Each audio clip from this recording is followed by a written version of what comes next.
ایک میاں بیوی کو شادی کے کئی سال بعد بھی کوئی اولاد نہیں ہوئی، اس لیے اپنی تنہائی کو دور کرنے اور وقت گزاری کے لیے دونوں نے ایک کتا پالا۔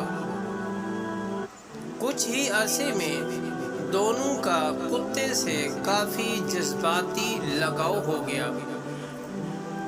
وقت گزرتا گیا اور 7 سال بعد دونوں کو اللہ نے ایک بیٹا دیا۔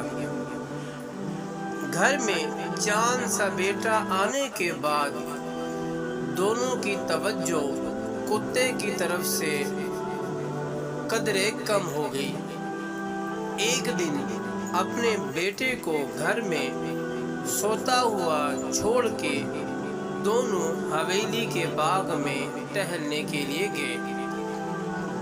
باتوں باتوں میں وقت کا احساس ہی نہیں ہوا۔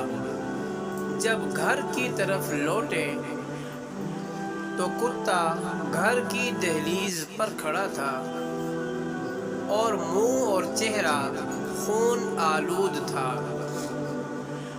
کتے کی حالت دیکھ کے بچے کا باپ انتہائی غصے کی حالت میں گیا اور اپنی بندوق اٹھا کر کتے کو وہیں ڈھیر کر دیا اور پھر تیزی سے اس کمرے کی طرف بھاگے جس میں بچہ سو رہا تھا۔ وہاں دیکھا تو ایک بہت بڑا سانپ سر کٹا ہوا پڑا تھا جو اسی کتے نے بچے کی حفاظت کرتے ہوئے مارا تھا۔ اس سارے واقعے سے ہمیں یہ سبق ملتا ہے کہ جذبات اور جلد بازی میں کیے گئے اکثر فیصلے غلط ثابت ہوتے ہیں۔